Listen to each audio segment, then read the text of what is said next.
¿Por qué fue Cristo tentado? Mateo capítulo 4 y Lucas 4. ¿Por qué fue tentado? Precisamente él fue tentado para demostrar que no podía pecar. Él no fue tentado para ver si podía pecar. Fue tentado para demostrar que no podía pecar. Es como los ingenieros que construyen un puente sobre el río que atraviesa una carretera. Construyen el puente, lo terminan y cuando lo terminan, lo prueban. ¿Para qué lo prueban? ¿Para ver si ese puente se va a caer? No, lo prueban para demostrar que no se va a caer. Cristo fue tentado, no para ver si podía pecar, sino para demostrar que no podía pecar. Y es un tema que se estudia en el aula y se discute. A mí me gustaría extenderlo y hablar, pero la pregunta es, si él no podía pecar, yo sí puedo. ¿Cómo me puede entender Cristo si yo puedo y él no podía? ¿Cómo es posible que me pueda entender entonces? Bueno, él te puede entender porque precisamente para eso es para lo que Dios se humanó. Dios se encarnó y para eso es que él es el segundo Adán, el postrer Adán. Él no hizo lo que el primer Adán hizo. El primer Adán fue probado y el primer Adán deliberadamente fue engañada Eva, pero Adán no. Él pecó deliberadamente.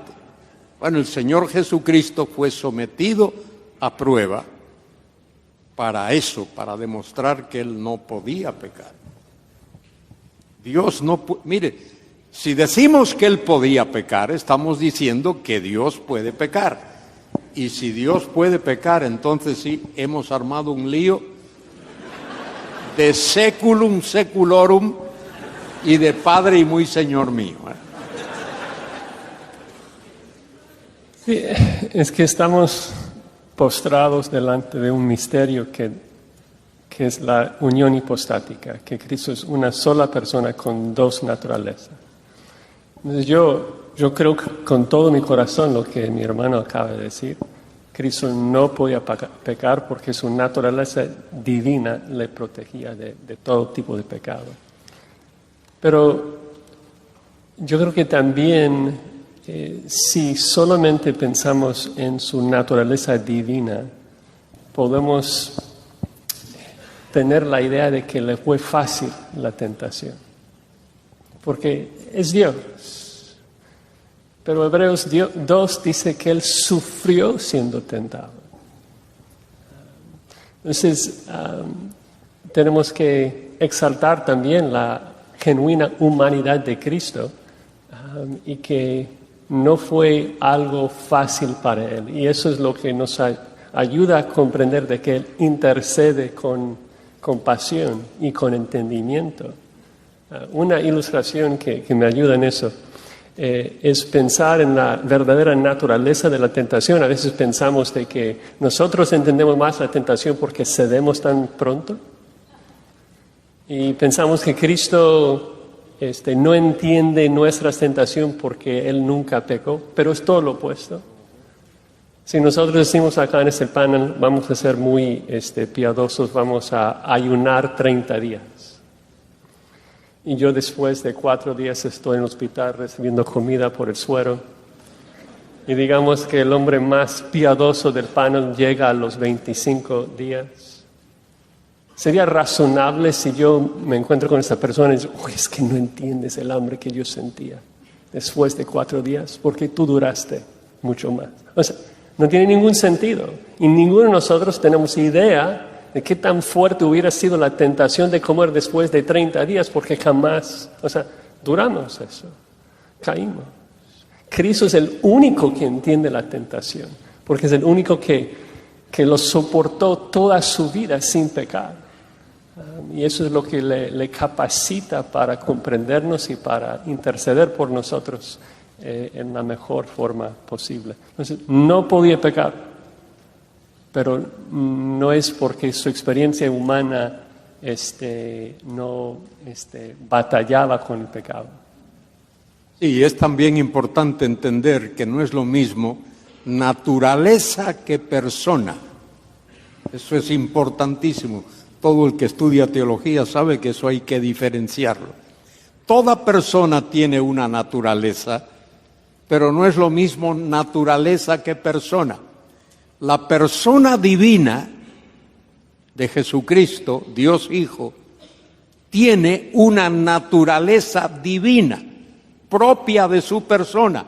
Persona divina posee naturaleza divina.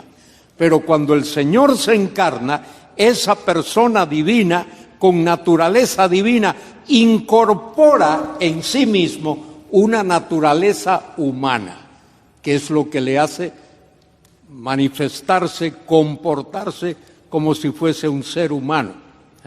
Cristo no es dos personas, Él no es persona divina y persona humana, Él es una persona divina que posee su naturaleza divina, que ha incorporado una naturaleza humana. Y Él es tentado en la esfera de su naturaleza humana. Lo dice allí en Santiago 1:17, creo que es. Dios no tienta a nadie, ni Él puede ser tentado con el mal. De manera que Cristo no fue tentado como Dios, Él fue tentado en la esfera de su naturaleza humana, de su humanidad. Dios no puede ser tentado. Eso es lo que hay. Tal vez es importante porque aquí estamos pisando un terreno misterioso y santo, y hay que tener cuidado, porque la persona de Cristo, para mí lo más misterioso de toda la Biblia es la persona de Jesús, porque la naturaleza humana de Cristo de ninguna manera debilitó su naturaleza divina, pero de la misma manera su naturaleza divina no hizo de Cristo una especie de Superman. Él era humano, realmente humano, y era divino, realmente divino. Hay un concilio que se celebró en Calcedonia que definió esto muy bien. Dice, las dos naturalezas no se intercambian, no se influencian, no se mezclan. Voy a usar aquí, perdonen, una palabra en latín, no es para hacer... pero es que no conozco otra, es la palabra tertium quid. ¿Qué significa eso? Una tercera cosa que no es ni una cosa ni la otra cosa. O sea, Cristo no era Dios hombre. Él no era un Dios hombre, porque eso no existe, el Dios hombre. Él era Dios y hombre. Y por lo tanto, podemos decir, porque tal vez la pregunta puede ser, ¿era real la tentación? Él no podía pecar, de ninguna manera podía pecar. Pero después de 40 días de ayuno, cuando el diablo le dijo, dile a esas piedras que se conviertan en pan, yo creo que no sería blasfemo ni aventurado pensar que Cristo comenzó a salivar. O sea, es una persona que tiene hambre, es un ser humano como tú y como yo, y la Biblia dice expresamente, tenía 40 días sin comer y tuvo hambre, y el diablo le dice, di que esas piedras se conviertan en pan. Entonces fue real la tentación. Cristo sufrió una agonía real como hombre, pero Él no podía pecar. Estamos pisando un terreno muy misterioso, pero tampoco podemos pensar que la tentación de Jesús fue una especie de ilusión, que no fue real. Él sufrió siendo tentado. ¿Cómo? Bueno, la verdad es que ya ahí, de verdad, creo que en el cielo entenderemos eso mejor. Y si el Señor, si el diablo me aparece a mí, en cualquier momento allá en las montañas de Galicia, se me enfrenta y me dice, Luis, di a esas piedras que se vuelvan pan. Y yo me paso 40 días, 80 días, 120 días 1400 días diciendo, piedra, volveos pan, piedra, volveos pan. Nada pasa, las piedras siguen siendo piedras. Si Cristo solo hubiese pensado en que esas piedras se hubiesen vuelto pan, se hubiesen vuelto pan. De manera que el diablo me aparezca y me diga, que yo le diga a piedras que se vuelvan pan, para mí eso no constituye ninguna tentación, porque soy totalmente incapaz de hacer que piedras se vuelvan pan. Pero para el Señor Jesucristo sí era una tremenda tentación, porque Él no con decirlo, solo con imaginárselo, las piedras se hubiesen vuelto pan instantáneamente. De manera que tenemos que hacer esa tremenda diferencia entre lo que era Jesús y lo que es cualquiera de nosotros. Merci. Amén. Pablo, ¿quiere decir algo? Solamente necesitamos mantener la relación entre Adán y nuestro Salvador. Como hombre, él tenía que vencer donde el primer hombre fracasó. La tentación fue real. Él venció porque es Dios. A veces nosotros tenemos, y porque era hombre perfecto, a veces cuando leemos en las Escrituras que Dios no puede ser tentado, yo he hablado con muchos hermanos de diferentes lugares y ellos tienen la idea que una tentación se presenta, pero Dios es capaz de resistir la tentación. No es lo que significa.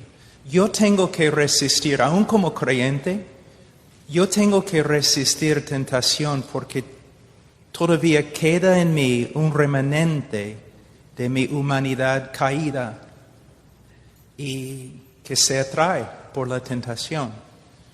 Dios no tiene